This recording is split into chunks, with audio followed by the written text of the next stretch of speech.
Hello, all, and welcome to the Movie Bears podcast. I'm Brad Harris, and along with my husky, hairy, huggable homo co hosts and friends, we review movies either current or classic on this show. And this week, we're definitely bringing you something current, that being a film called In From the Side. Everyone's been asking for a gay rugby romance movie, apparently, and it has finally hit streaming. We're going to review it. We're going to talk about it. We're going to share our thoughts. And of course, we want to hear yours. But we're going to preface that by saying this film review was chosen specifically because this is our Pride episode. Happy Pride, everybody. Happy Pride, everybody. This is where we do like the audio drop for like, baby, I was born this way or something. Like I feel like that's what would happen here, right? Yeah. Something that won't get us a YouTube or Facebook live strike. What's the Creative Commons version of that song? You know what? Not to take us too far afield, but there's a song generation AI now. Maybe I can create something for us. Oh, there you go. Yeah, we'll see. I'm sure that would be absolutely real artists who can actually make music would probably get pissed off at us, but we'll see. Anyway, big show for you all this week. We're definitely stoked to celebrate Pride with you. Of course, we're proud all year long, but it's June, and that means Pride celebrations are happening across the nation. And we're excited for all of you going to your Pride events. We're doing our Pride events. We are very prideful here. And to help us take part in this Pride celebration, let me introduce those co-hosts I mentioned a few moments ago. Jim Pugliafico is with us here in our prideful virtual studio. We got a whole Pride background going on. Babe, how are you?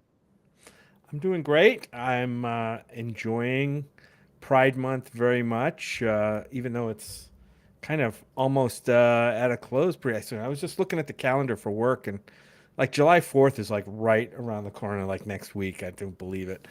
But yeah, I'm doing great. I'm ready to finally talk about a queer movie or a gay movie or whatever you want to call it. We finally got one, and we're going to talk about it. So I'm happy.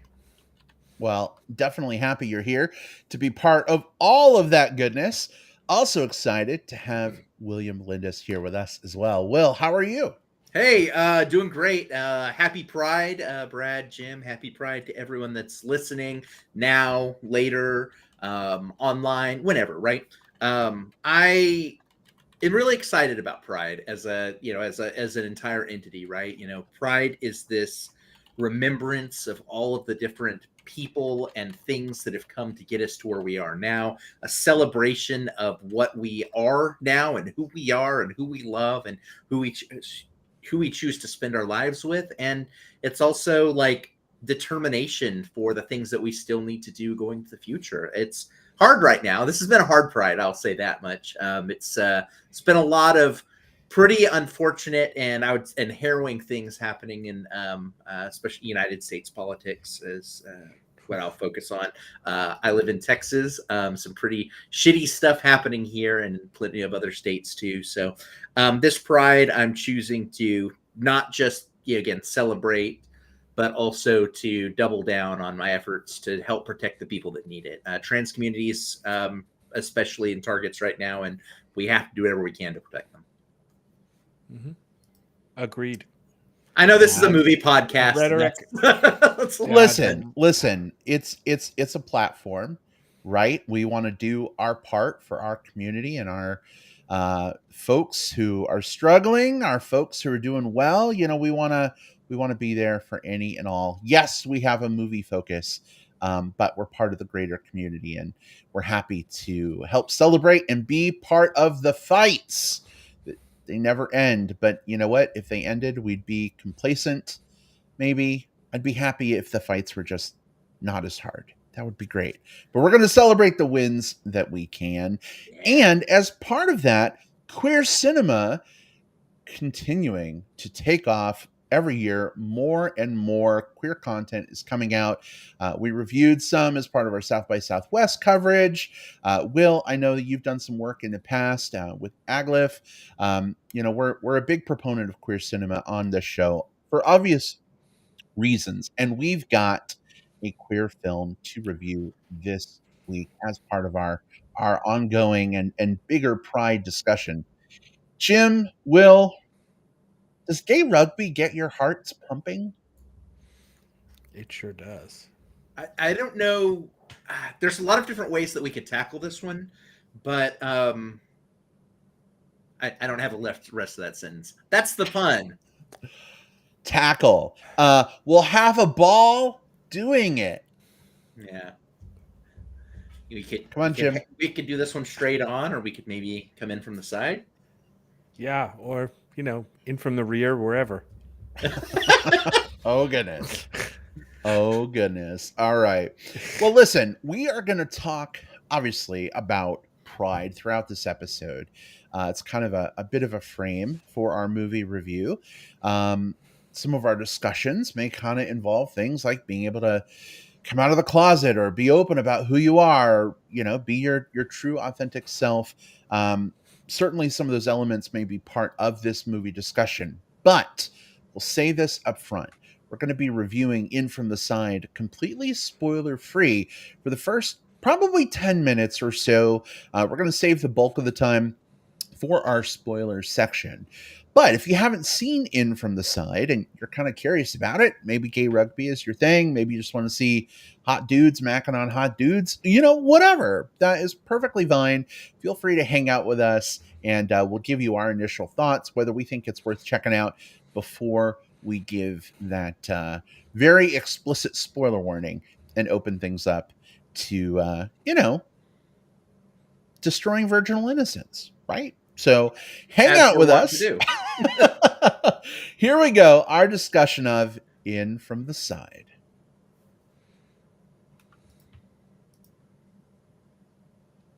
All right. And before we hand things over to Will to tell us a little bit about this movie, Thomas in chat says, "Hey peeps." Welcome, Hey, Thomas. Tom. Hey, Tom. Thomas. Hope you're doing well. We're peeping you. Oh, Tom, Thanks as he is better known, very handsome gentleman. Great to see you with us this week, Tom. Welcome. I know a few other folks are hanging out too. Remember to say hello in that live chat. Let us know your thoughts. We'd love to read some of those on air. All right, Will, what the fuck is In From the Side? And what do you think is, especially as part of our greater Pride discussion, is this something that's worth folks checking out, celebrating, maybe not celebrating, and not checking out? Where do you come down? Yeah, so In From the Side is a new film that is available on streaming platforms. I was able to rent it through Apple TV. I'm sure it exists on other platforms too. I think it's on Netflix UK. So I don't know if it's Netflix US, but I know it's Netflix UK. And it's as you mentioned up front, it is a gay rugby romance drama. But let's talk a little bit more about what this movie actually is. So this is a UK-based film with these rugby teams, specifically this one completely gay rugby club. They're part of a gay rugby league, and there are two teams that exist within this club, sort of an A team and a B team. Both are full of great players, but the A team's getting all of the accolades, and the B team is sort of struggling to find their place. Well, one drunken night, there are two players, one from each of the two teams, get into a sexual relationship that turns into something more, and they realize that because they both already have partners, and because they are also pivotal parts of this rugby club Organization. so that if they reveal their relationship or let it become public, then it's going to cause a lot of ripple effects, a lot of damage across a lot of different people and across the entire group.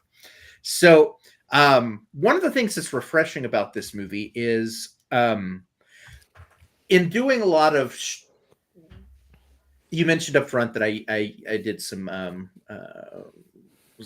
basic screening work for a queer film festival, and you get a lot of submissions that are these sort of attractive leads who are I don't know if I should come out as gay. I guess I will come out as gay, which is a very, very like real part of Pride and a very real part of it. But there is a large percentage of the filmography, especially from the era of even like going back 10 years, that are just about I have to hide my sexuality.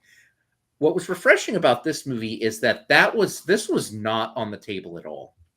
These characters were both fully open with their friends, with their families, with their relationships, and so the conflict, the struggle, came with their interpersonal relationships and how those things sort of pushed and pulled with one another. Not to say that coming out stories aren't vital; they absolutely are. But I love seeing a diversity of storytelling within queer stories. As for the story itself, I think it's pretty good. You know, it's there are some elements in this. This is a first time film by director writer Matt Carter. He's done some VFX work, including upcoming. He's doing VFX for the upcoming Indiana Jones Dial of Destiny, which is pretty interesting. So this feels like the type of story that really has, it has a personal bent to it. It definitely feels like it's of a particular world, of this rugby world. You know, is it the most original story I've ever seen? No. You know, I've seen these stories of sort of like hidden romances and how those things affect the people around them before. And but I appreciate seeing it in a queer story. You know, I want more stories that focus on queer leads living queer lives in a queer world. I will say the one knock I had against this film is that, and it's small and it's actually super personal tastes, but they're fitting for the show.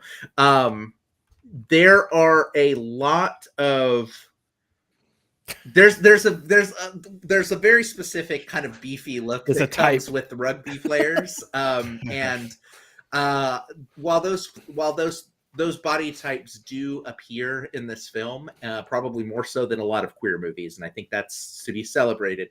The leads, who are both really good at what they're doing, feel a little bit more typical of what you would see in sort of like a queer drama like lead. And again, nothing against them at all, but this would have been a fantastic opportunity to show a little bit more body type diversity. Again, Alexander Lincoln, Alexander King, they're good. They're really good here, but yeah, I just kind of wish one of them was sort of a chubby bear. But you know, hey, whatever. I would recommend this one. Again, this isn't this doesn't set the LGBTQ film world on fire, but it definitely it accomplishes everything it sets out to do. All right. Well, Will, thank you so much for laying the groundwork of what this film is and whether it's worth checking out or not, in your opinion, of course. Jim, how about for you? How did this movie strike you? Yeah, I would recommend this film also for a lot of the same reasons Will mentioned. You know, I know a little bit about many sports. Rugby is one I don't really know all that much about, and this film does not. This film just basically plunks you into the middle of rugby world. So if you're trying to get any drama from the outcome of some of the sports or the rugby sequences in this movie, and there are some, you might be wondering what the fuck is going on, other than these hot bearded dudes like grabbing each other and wrestling on the ground and running with the ball. But generally, I mean, it's like any other sport. You grab the ball, you run, you try to get to a point. They try to stop you, and that's basically it. And you can tell in the end who's celebrating and who's dejected. You know, you can tell who wins in these matches. But yes, this movie has, for those of you out there who are super thirsty, this has hunky men rolling around in the mud, getting sweaty, getting close. And it certainly has plenty of that. And as far as the central relationship goes, I think we've seen this before. A movie like Weekend comes to mind. Mm-hmm. Kind of when I'm watching this, it kind of has the same sensibility. I just wonder if the filmmakers, had that film in mind. I think Weekend is in terms of a relationship movie, I think is a slightly fresher one for me, but I still like this one. Will, the huskier uh, guys that you mentioned that you wish were kind of in the movie's really about two main characters, right? It focuses on them, and they're, like you said, they're both kind of like leading man type um, appearances, right? Just put a beard on your leading man, and that's what you have in these guys. But there are some beefier dudes on these teams in the background. One of them is a character that gets some work named Pinky, but there are a lot of other ones that I'm like. They would show a shot of the team, and they're like, "Oh, I want to see more of him. I want to see more of that guy. I want to see more of that guy." But that's just my personal taste, of course, and yeah, I would recommend this film. I thought this was good. One of the other things I want to say is, Will, you said the director comes from a visual effects kind of side of the fence, and this movie looks really good for like for an indie first time. This movie is really shot really well. It's lit really well, and yeah, I think it looks great. And to that point, just to sort of put an exclamation mark on that sentence. Like, not only is he like the director of this film, but he's also the DP for this film. So, Yeah. and Okay. because he has that visual elements, I 100% agree. This is such a great looking film. So, yeah. Mm. Yep. So, some great thoughts from you, Jim. Thank you so much for kind of cluing us in to what you thought of this one. Marco in the chat says, we need more bears in movies. And Marco, I completely agree with you. And I'm so happy to say that even though the two leads, one of them is more like a muscle guy that's not hairy, and then the other one is like a muscle guy that is hairy. As Jim and Will mentioned, a lot of the other guys are very much bears. We've got a chubby bear in here. One of the teams is like everybody is a chubby bear, and I'm like, oh my god, so hot. Play that team. But it's great to see a lot of non-conventional male beauty in a film like this. And of course, being centered around the sport of rugby, you get the kind of body types that 99% of the time would expect to be on a rugby team. So I'm a pervert, so I'm just going to say it. I love the shower scenes, I love the sex scenes. Even though the two leads aren't big chubby bears, I have a wide range. I like lots of things. Saw lots of butts, I saw some dicks. It was good on those fronts for me. I agree that I think the story isn't necessarily groundbreaking in the terms of like, ooh, secret romance, whatever.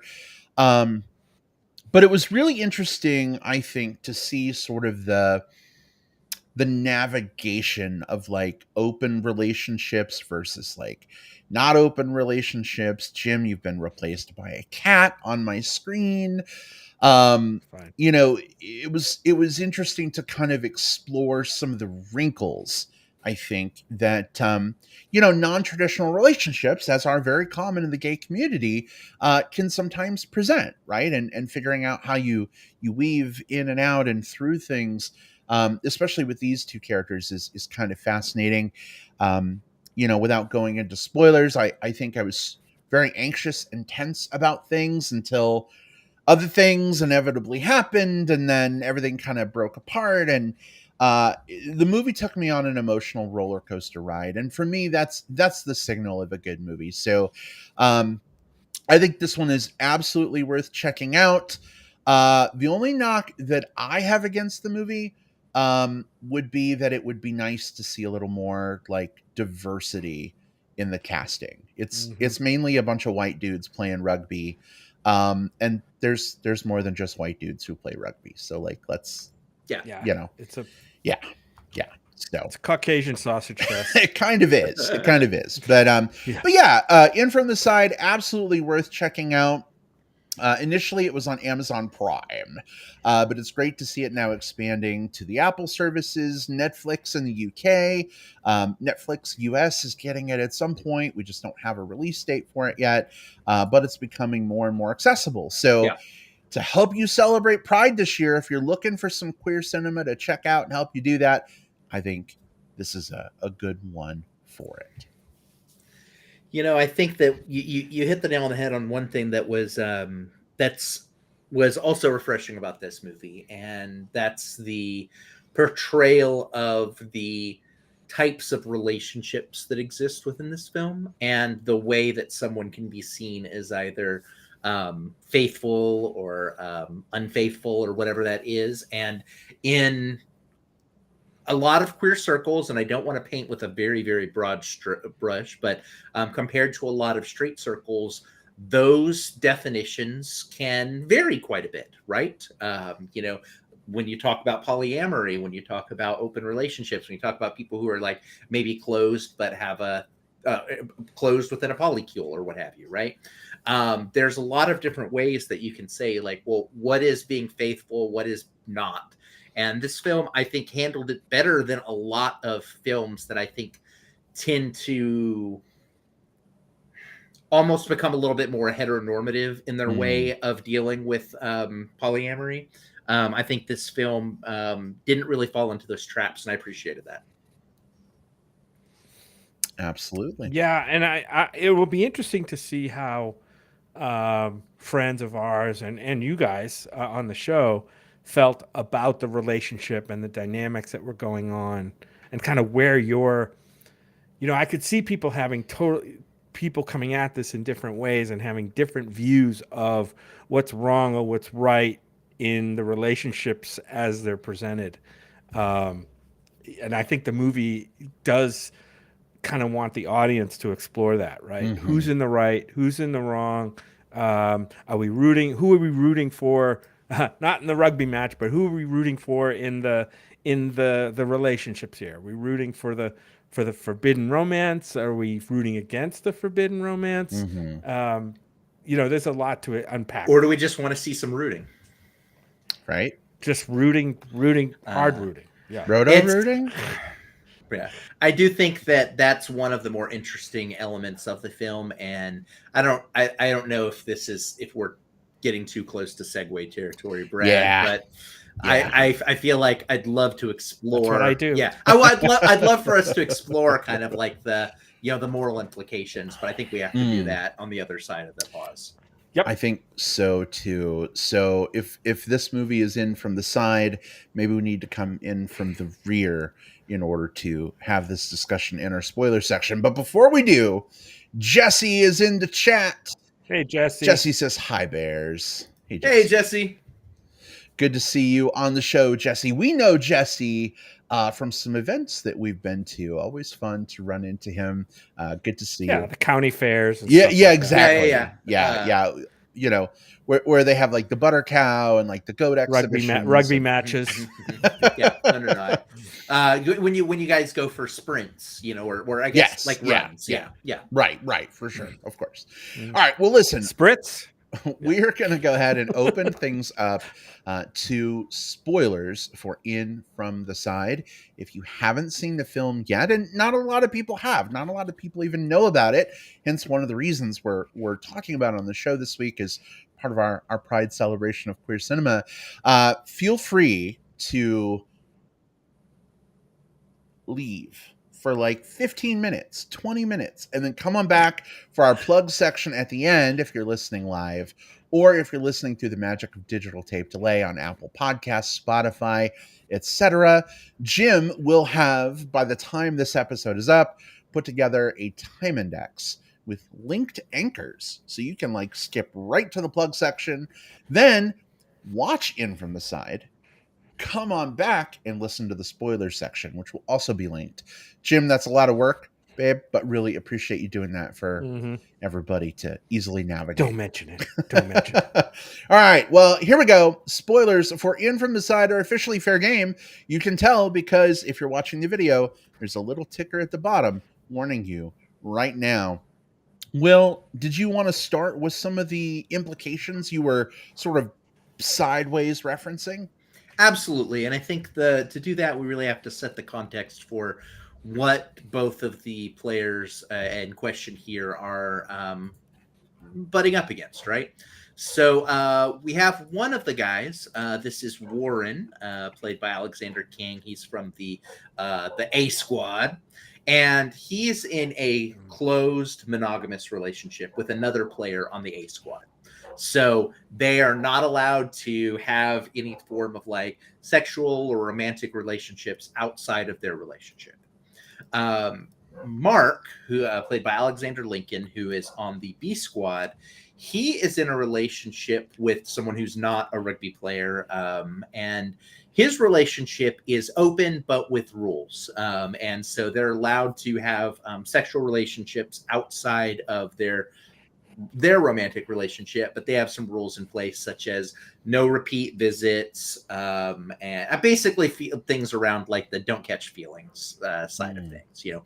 And both of them break their rules when they get together, not just the first time, but the second time and the third time and the fourth time, and they start actively dating behind their partners' backs. And I think what the implication here is, or at least the thing that's interesting to me, is that when you're talking about relationships, every relationship has its own guidelines. Everyone has its own rules. No two are the same, right? And so both of these characters are doing something that is wrong, even though there's very obvious chemistry between them.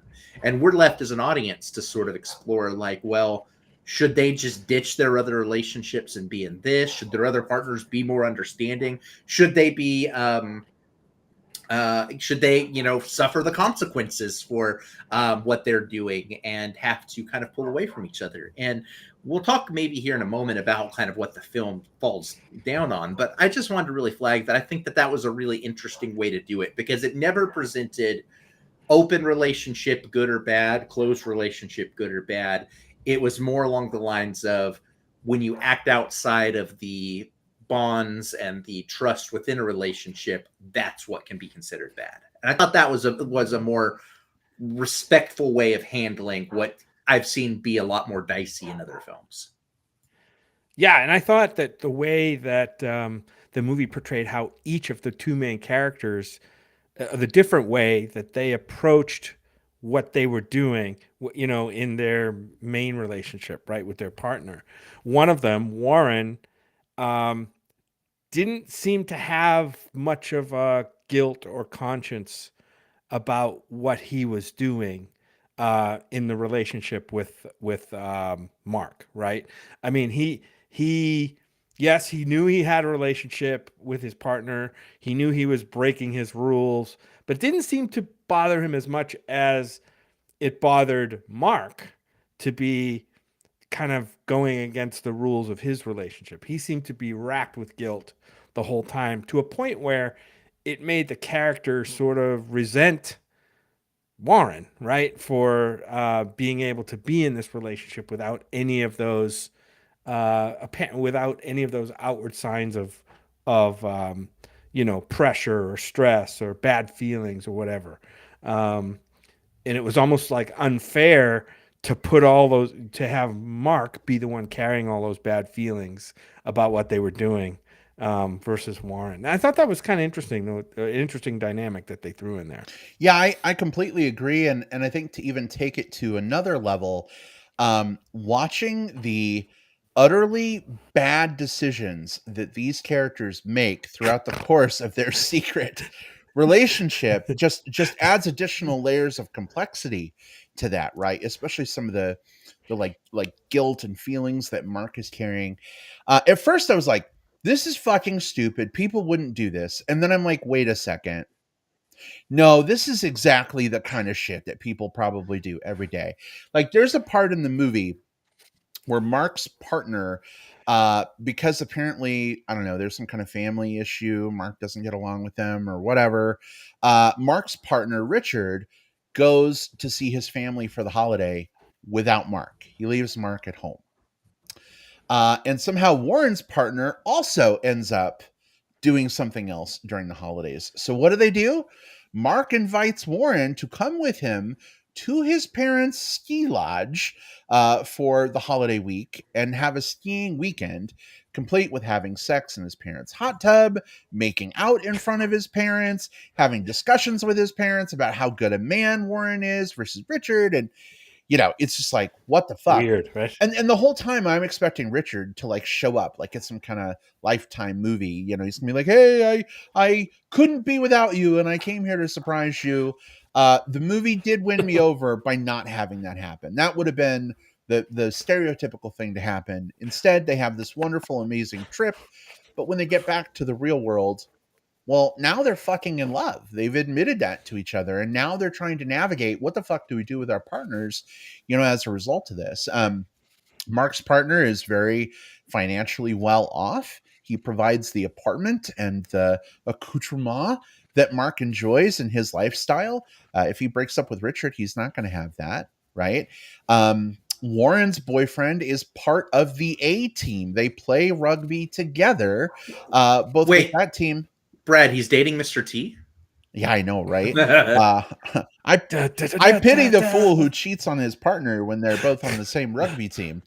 But this all invariably blows rugby side. Hello, rugby blows side. blows the fuck up, and that's what I was referencing earlier. Like, I spent 2/3 of the movie just waiting for this all to come crashing down, and the guilt and the anger and the stupid decisions, all of it just collide, and it becomes this sort of like beautiful mess.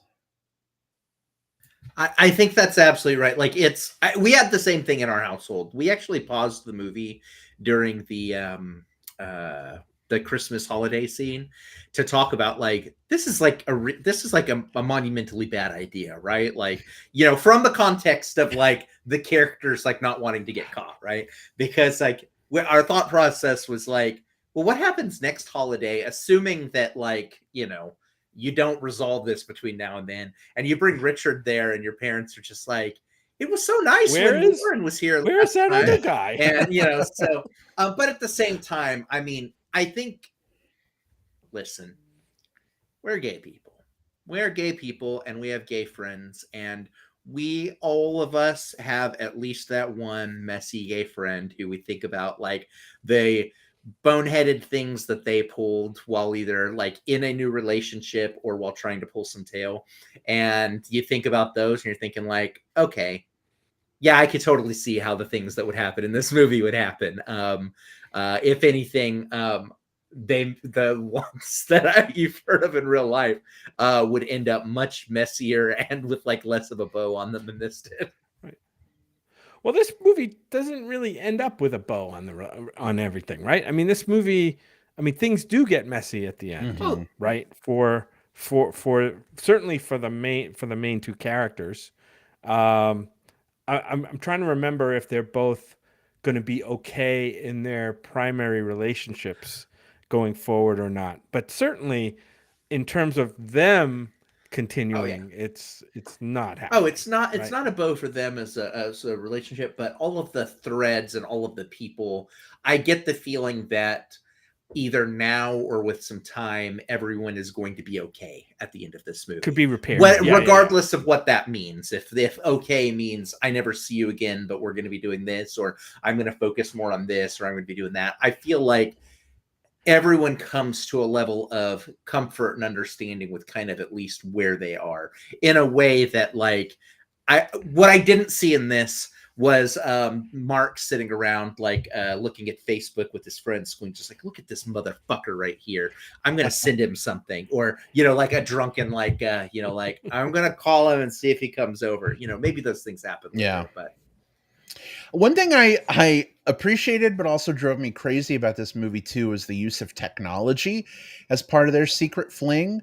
Like using their phones, text messaging, and sending things back and forth. And it's interesting to me, some of the dumb decisions that are made with that technology as well. Like for Warren, like he's sitting there watching TV with John, right? And like messages are popping up and he like puts his phone down, face down on the couch so that John's not going to see. And, when Mark is like hanging out with Richard, like Warren is texting, and, I'm waiting for the point when Richard's going to be like, who's texting you? Why are you looking at your phone right now instead of looking at me? I've been gone a month. you know. But I was like, well, people probably do that shit when they're being sly and trying to cheat.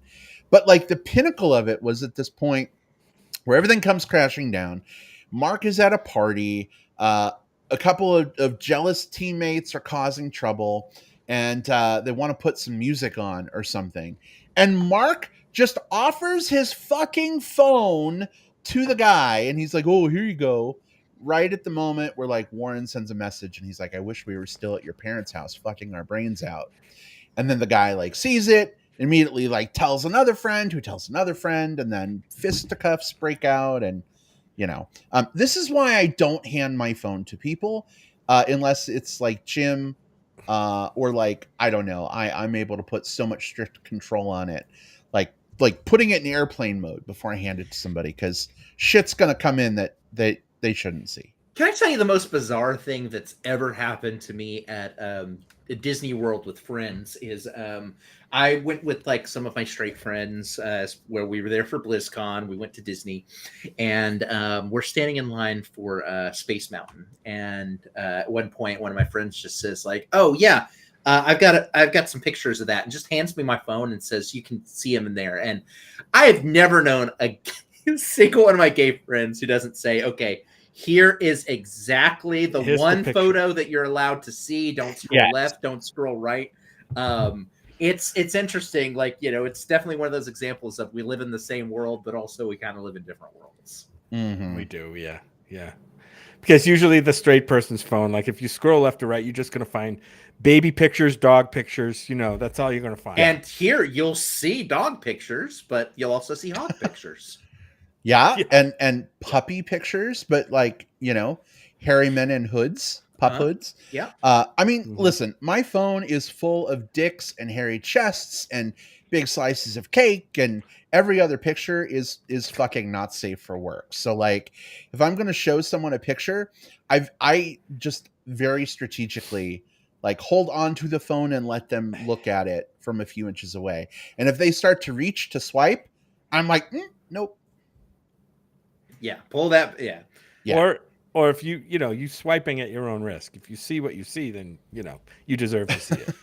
And I think increasingly, like the whole just look, don't swipe rule with phones is, I will say there's something with like media lately where I think more and more straight people, at least in my surroundings, are becoming more exposed to things that exist within like queer culture, and are becoming more and more comfortable with some of those things. Obviously, I have to put a huge asterisk on that and say, like, obviously that there are a lot of like lawmakers and people from specific groups that run counter to that sentence. But in terms of like allies, true allies, like I feel, at least for me, much more comfortable having much more frank conversations than I used to before, because I feel like even some of my heterosexual friends are less embedded in heteronormative mentalities, if that makes sense.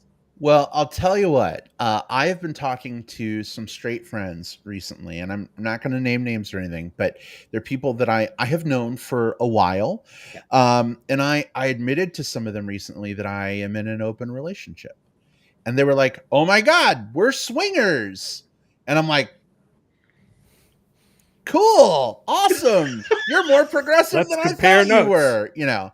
I think that, like, I don't know, like relationships for people in general are changing, right? Like, polycules are becoming more of a thing. Open relationships are steadily becoming more of a thing. And I think as part of our ongoing Pride overarching discussion, being out, not just as gay men or bi men, but like as sexually free people, right? Being out about being in an open relationship, or being out about being part of a throuple, or whatever that may look like, I think is helping to more normalize, not that we have to be normal, but just making it more common, right, for our lifestyle to be seen as something to be celebrated rather than be scared of. Absolutely. It's not normalizing like one specific type of relationship. It's normalizing the fact that there's a variety of relationships, and that as long as there's consent and people of age, of the correct age, and there's no power dynamics that are not mutually agreed upon, as long as all of those things are okay, then your relationship's valid. Mm-hmm. But that's where Mark and Warren went completely wrong, because despite Mark being in an open relationship, despite Warren being a monogamous relationship, they did not follow the agreed upon tenets, right? That everyone consented into. So I think if there's a moral of this story, it's yes, be your authentic self, but communicate what you need to your partner and have a realistic conversation. If it can't be what you need it or want it to be, then maybe it can't be. Or if it's going to be, then so if these two people came to a relationship that, even if it started on um not okay footing, that's okay. Like that, I mean, let's be adults here. Like it's, you know, it's it's not the most fun meet cute of stories to tell to people, you know, like when you're both coming at it from another relationship. But at a certain point, you know, adults are going to feel what they're going to feel towards one another, and they're going to make the decisions that they're going to make, and I respect that. So where the big mistake they made was, once there's a point of no return, and I can't even define where that necessarily is. I think we could all define that in different places, but there is certainly a point where they needed to kind of shit or get off the pot with the relationship, right? Mm, Like they needed to, at a certain point, say, hey, we need to have an honest discussion. Are we going to proceed with this? Because if so, we need to have our conversations with our partners now and either make it all work or end those relationships, or whatever that happens to be. mhm, Where these characters fail on that front is they try to maintain their status quo of their existing relationships while also letting this thing foster and letting both of those things grow into one another without leaving space for either of those things to grow healthily. mm, So that's what was most interesting to me. You know, when you're in a relationship, you have to be able to communicate, you have to be able to trust, and you have to be able to make decisions that Right. both of you are comfortable with, whatever they happen to be. Agreed. absolutely. All right, fellas, any final thoughts on In from the Side before we move on to some plugs? My one knock on this movie, besides the fact that it's just a huge, white guy, white gay dude sausage fest, is for a movie that's about as long as your average Marvel movie, we only got one decent shower scene, right? And that was pretty quick, right? And I don't know. I think I wanted more of that. And I know this is not that kind of movie. This isn't a porn movie uh, at all. I just thought for a movie that I guess is unrated, um, I think they probably could have put a little more R pizzazz into this movie. But I don't know if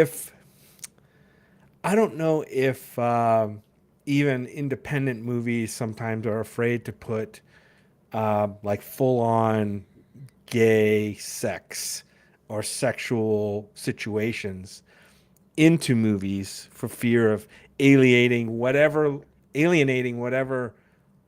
small hetero audience that they might get. I don't know. Not even hetero audiences, just the fact of, well, if I put an extended shower scene on there where maybe we see like more dick, than we saw here, or maybe we add another sex scene or what have you, is it going to be harder for me to get this into distribution? Is it going to be harder for me to get Right. this into theaters? Is it going to be harder for me to get it on Netflix? And I don't know what the number of dicks that, like if I don't know who the dick counter is that's sitting there going like, all right, 7, we're good to go. 8, up 9 dicks, take it off of Netflix. I don't know what that person is, but He's right across yeah, from me, right? that's right there. That will be my job. I- I will be the net dicks counter. The net dicks counter. Yeah. So but I do think, like, from if we're divorcing it from the business side of things, because that comes into play when you're deciding what to shoot, what to edit out. And I understand that. Before divorcing it from that, I do think that some of the shower scenes or some of the locker room changing scenes they all felt like they were edited with everyone having like, oh, we exactly got dressed at this point. Again, I don't want to force the actors to show off more than they want to or anything like that. But I do get what you're saying. Like it felt like, it felt like an inauthentic in some places look at some of those locker rooms. Right. A little sterilized. I could see that. If we get it in from the side too, maybe they'll take some notes from us. In from the other side.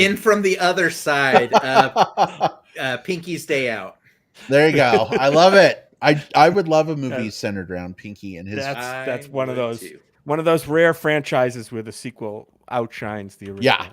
We'll see a movie about Pinky and his new big chubby bear teammate that joins the team and how they fall from the other team. Yeah, exactly. From another side. Yeah. I would recommend checking out Pierce Egan. That's the actor that plays Pinky. Check out his Twitter account because he's recently been cast in some stuff where one of the things he's doing is sort of dancing around shirtless in it. So, yeah, so check it out. Okay. Check it out if you feel so inclined, and I think you might be. Jim, are you going to be putting his Twitter link in the show notes this week? I don't know if I'll go that far, but it's definitely going into my my follows. Oh goodness! All right. Well, fun discussion as always. It's nice to be able to celebrate queer cinema. Good discussion around this film. Hopefully folks will check it out. It may not trip all your triggers, but it definitely clicks some of them. And that's never a bad thing. I would say it's time to wrap up the show, but plugs. Ah, yes. I thought we were about to be done, but plugs. You got it.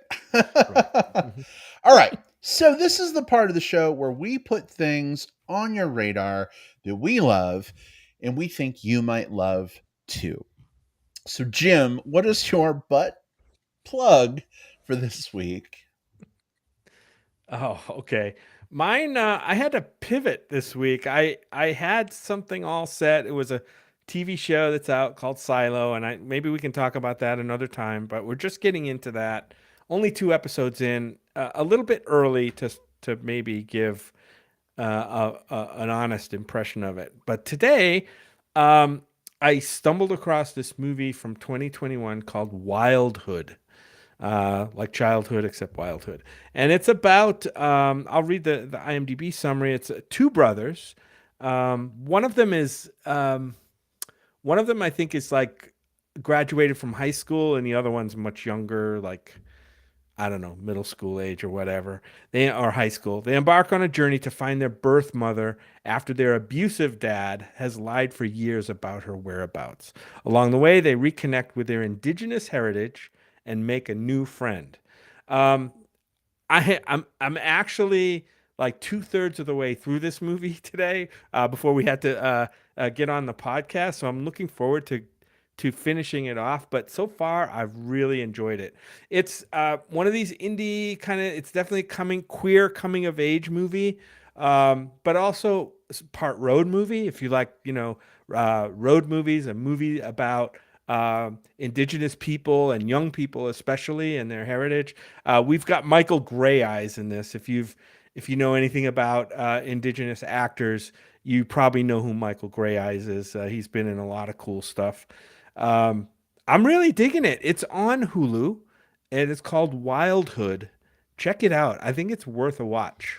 I haven't seen this movie. I hadn't actually heard of it, but you know that there are 2 things that trip my trigger, and that's indigenous films and it's queer films. So you right, you it's almost like you craft, and sort of like an indie road trip dramedy coming of age. It's for what it sounds like from what you were just saying. So it sounds like you went into a lab and you made a movie for me based off of. So I'm excited to check this one out. Yeah, check it out, and then we can compare notes after. There you go. All right. Well, Jim, thank you so much for your butt plug. Will, what's yours this week? So mine is actually kind of the opposite direction in that it's not indie. It's way more of a big picture, but one that we skipped on the show because the trailers are atrocious. For and there was other stuff coming up against it, but Pixar's Elemental is actually kind of good. I hated the trailers. I think we all of us on the show thought it felt a little, for lack of a better word, kind of mid as far as like um, offerings from Pixar, just from the trailers, that it was going to be sort of a traditional, just a rom com featuring some, different animated elements. What was left out of the trailers is there's a huge like cultural like identity element to this film, like what it means to be an immigrant to a space, to sort of build a community of other people who have immigrated to that space from your same culture and heritage, and what it means to have both outsiders from the community that you've immigrated into coming into your community and how you interact with them. There's some pretty interesting stuff happening here for a Pixar film, and I feel like the trailers completely undersell all of that. So yeah, this went from a movie that I was not excited about to one that's pretty good. Again, is it like top shelf Pixar? I don't think it's top shelf Pixar, but I think it's way better than I had any expectation of it being. So Will, did you go to the theater to see this, or are you seeing it streaming? Went to the theater to see it. Yeah. Oh, interesting. Yeah. I mean, to me, I would have had to have heard your assessment of it that I just heard to be interested in maybe going to the theater to see it, because of the how blah the trailers So were. we try to go see a movie in the theaters like every week, and this week because we were doing something that was on streaming, we had sort of a free roll, kind of a catch up week. So we're like, let's check out Elemental and see how that is. And it was just sort of like, why not? It's and yeah, and again, way better than it could or should have been. Nice. Awesome. Okay. Well, Jim, I mean, maybe we'll end up seeing it at some point. Maybe it'll be a lot better than we thought, Will, when it comes to Pixar films, you're a pretty good barometer of quality. I mean, that extends to lots of other things besides Pixar movies, but I don't think you were as repulsed by the trailers as I was. I think you were more. I was more mid. Maybe I was more mid. Yeah. But there were some really eye-rolly things that did turn me off. If you had been interested in seeing it, I totally would have saw it with you, but since you were not, I was just like, I really don't need to see it. Plus, as Will mentioned, it was up against some other things. I think we had to see like 3 movies that weekend. And it was like, there's no way we can fit Elemental in, and then time kept moving, So yeah. Well, Will, thank you so much for your butt plug. For me this week, I'm going to plug a comedy movie. What the fuck is happening? The Machine a few weeks ago, and now another comedy movie? Who the fuck even am I at this point? Yeah, pride must be. Yeah, I don't know. For listeners who are saying like, well, especially new listeners who might be saying like, well, why is it weird that he's doing that? Brad is self-described as having sort of like very specific and sort of very pinpoint flavors when it comes to comedy. And so a lot of times he won't recommend comedies just because he sort of has like a very specific window that kind of like specifically trips his trigger. So I'm interested in hearing what you've got, because it sounds like something landed right in that window. Yeah, it's like if most people have a giant gaping cave as their comedy hole, mine is like a little mouse hole in comparison. You can still get through it, but not quite as much gets through. Requires some stretching. Yeah. So for your butt plug, it's less gaping and more like rabbit sized. Yeah. I suppose that makes sense, and sometimes you leave the bunnies alone. Sometimes you got to start with a smaller butt plug and then work your way up. Anyway, okay, this has gone on way too long, but I love every second of it. So I'm butt plugging another comedy. This one stars Jennifer Lawrence, an actress that I absolutely adore. I've enjoyed her in pretty much everything I've ever seen her in. But comedy, I don't know. when I saw the trailer for this movie, which of course is called No Hard Feelings, it was a Red Band trailer, and I forget what we saw in front of, but like the instant she said "fuck" and like this guy is coming up behind her and like grabbing her breasts, and she's like, "He's my second cousin. I promise, he's not a boyfriend." I was kind of in. The premise of this film is Jennifer Lawrence basically is an aging person who needs a car and decides to reply to this ad that she found online of these helicopter parents whose 19-year-old son is about to go away to college, and they want to basically get him a girlfriend and get him laid before he leaves so that he'll be more worldly when he gets to college. He'll be out of his shell. And she volunteers to fill that role in exchange for a car. Without spoiling things, obviously, you know, there's a whole conceit happening, and you know, as you can probably imagine, things don't go to plan. But Jennifer Lawrence is pretty awesome in this movie. I love seeing her really flex those sarcasm muscles that she has so well cultivated.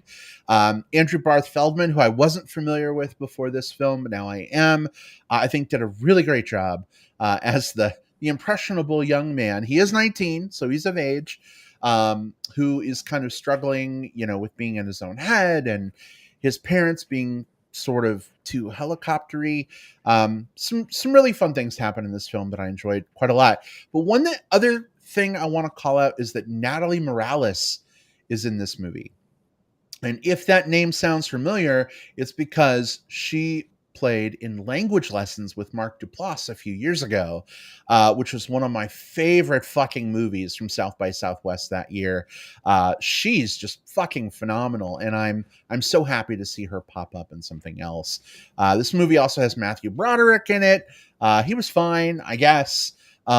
We got some Scott MacArthur shirtlessness, which I appreciated. He's kind of a big beefy beer gutty kind of guy. He's a surfer in the film. But yeah, this one was a lot of fun, and I'm actually recommending a comedy. I am stymied, but it's happened. If it hits, Yeah, it this hits. one was a great. Yeah, this one was a good. I will call it a palate cleanser film.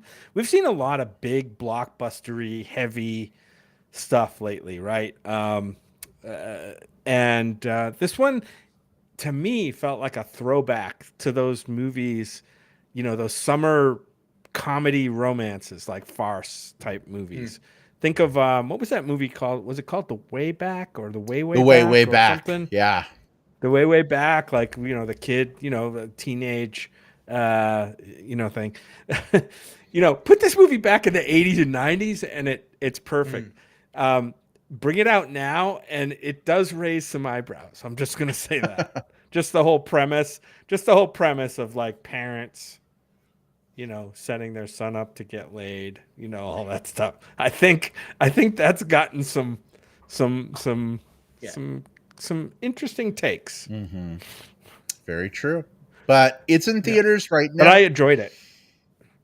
I'm glad that you enjoyed it as much as you did. Will, you mentioned that you try to see something in theaters like once a week. We do the same thing. Yeah. Sometimes pickings are kind of slim though, and we're like, well, Jennifer Lawrence, sarcasm, comedy. I don't know. We'll check it out. It could be it could be fun. I don't know. But ended up walking out of it. It's not going to make my top 10 list at the end of the year or anything. But I mean, I was entertained. I laughed a lot. Yeah, good stuff. Yeah, and with as many movies as we see, something doesn't have to be an end of year list movie to be a really good movie that people should check out. Yep. And I want to see her continue her like this comeback she's making, because Jennifer Lawrence, because I saw a movie earlier called Causeway, which is another movie that she's in. It's a much more of a drama, quieter drama, but really good. And she's in this, and she's also very good in this in a totally different kind of role, but she's still got the chops, and I want to see her do more. She's got a lot more in her than the Hunger Games. Let me tell you that. Even though those are coming back. Ugh. Anyway. All right. Well, listen, this has been a really fun episode. It's been great talking with you fellas about Pride, about In From the Side, sharing our butt plugs with each other after washing them off and making sure they're sterile, because that's what you do to protect your health. But just want to say thank you to all our listeners who tuned in live while we were recording. I know 99% of people access the show through the audio recording that Jim lovingly puts together for us every week. And Jim, thank you for doing My that. gift to all of you. But I will just say, if you're not watching the show on YouTube, you're missing half the fun. We've got full on video going. Sometimes we take our shirts off. We wear fun outfits. We put up graphics, all kinds of cool stuff. So feel free to go to our YouTube channel. Just look for Movie Bears Podcast on YouTube. You'll find it. Watch past recordings. All of our audio episodes are available for you to check out. Well, that's not true. Only the last 100 are available on Apple Podcasts and Spotify. Why that's limited, I don't know. But every single episode is available on our Libsyn link. And those episodes are all linked on our website. So if you go to our website, you can access the past catalog. There's a player embedded for the page of each episode. Just hit that play button. You can also download an MP3. I don't know who does that anymore, but it's an option. It's there. Yeah. It's available. It's a thing. And Jesse says, we love Jim for all of the hard work that he puts in. Thank you. Yes, we Absolutely do. great. Thank you, Jesse. We also love Will for putting together our artwork every week and doing our website work, getting the episodes and all that good stuff up. We all play a role. We do our things, and we hope that you enjoy what we do. We're coming up on episode 500 in like 23 episodes. Yeah. So that's still kind of blowing my mind a little bit, but we'll have to do something big for that. Anyway, Huge 500. blowout. We'll yeah, it'll be 8-hour episode. We're gonna review the top. I don't know. We're gonna figure something out. We'll do something. Oh God. We'll start with the very first Marvel movie and then like watch all of them in a live stream. This one. And yeah, after a week of like no sleep, it'll be perfect. We'll do our own version of that meme from the movie 300. It would be called 500. It'd be, welcome to Sparta. You know. We can always do a booze cast. Ooh, I like that idea. A booze cast? Basically, Booze cast. like whatever our podcast is, we just like we each do it drunk or at least tipsy. You know, we don't have to be like but just like loosened up a little bit and just. Well, here's the thing. I have family that listen to the podcast, and I have coworkers that listen to the podcast. So I walk a line, but anytime they ask me about the podcast, I tell them it is very not safe for work. And you may also learn things about me you might not want to learn about me or picture in your brain. Listen at your own peril. So if I get really drunk and say a bunch of things that like they might be surprised to know, that's kind of on them, right? Not on me. I think so. We will give the disclaimers up front, So, I do like Jesse has an idea. The top 100 best butts on screen. We could do top 10 cakes as a episode. Can they be from bearfilms.com or Stocky Dudes? That's what I want to know. I think we're gonna have to set some like eliminating factors because I think that would be an unfair. It would be an unfair competition for certain sites. Yeah. That was a really good impression of that sound, and I love it.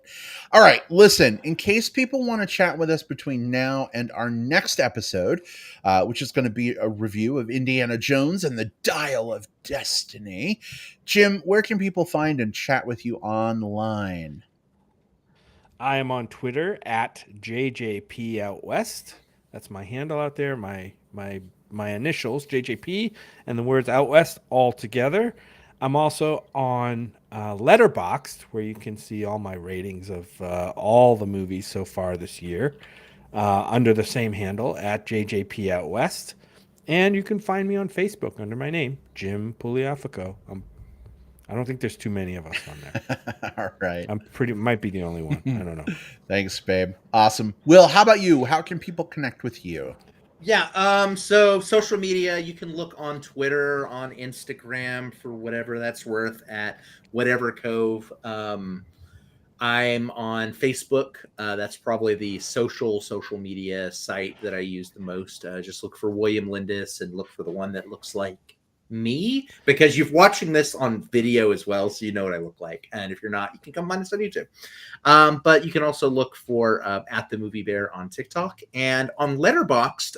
If you search for William Lindis, I'll have all of my reviews that I've been doing since 2012. Yeah, up there, including, and because this is important for this show, if you go into the lists, when you go into a particular user, you can see any lists of films that they've made, which is collections of different things. And one of the ones I did a few years ago that's still up was the Gay Movie Club, where I basically did a 25 films over 25 weeks, LGBTQ kind of like film review club. And so that list of films is still evergreen, and most of them are probably still available for streaming. Who knows which ones get taken up and down. So go check out Gay Movie Club on my Letterboxd page. All right. Will, thank you so much. Folks, if you want to interact with me online, you can find me on Facebook. Just search for Brad Harris. Imagine that. That's my name. There are a few Brad Harrises, though. So look for the one that is a big, chubby, bearded dude. I'm the only Brad Harris that's big, chubby, and bearded. So find me. Feel free to friend request me, but please send a message first so that I know you're coming from the podcast and you're not a hairy chest presenting bot trying to slip in because I'm thinking with my dick. Also, I'm on Letterboxd and Twitter at iBradPro. I've been lodging all the films that I've seen this year on Letterboxd. I haven't fallen off the wagon yet. We're halfway through the year. I think it's going to stick this time, Will. I think it is too. That Yeah. You're deep into the year and still keeping it up. At this point, it's one of those, like, if you do it for a month, it's a gimmick, but if you do it for 6 months, it's a habit. Like, it's turning into habit, and that's amazing. Yeah, that's a good thing. Definitely. Hey, before we close things down, Matthew in the live chat says, "This is my first time catching the pod live." Matthew, great to have you on the live show. Welcome. So cool. Welcome, Matt. Welcome to the show. All right. Well, thanks so much for tuning in, everybody. We're looking forward to next week for Indiana Jones and the Dial of Destiny. Go see it this weekend and then join us next week for our discussion. Would be remiss if we didn't wish you all a happy last several days of Pride Month. Get out there, get your pride on, but be safe. Remember, consent is totally a thing. Before you reach for that hairy chest or tweak a nipple, maybe just ask if it's okay. Be polite, that helps a little bit. And we'll see you all next time. Take care. Goodbye, everybody. Bye. Bye-bye. Happy Pride. Happy Pride.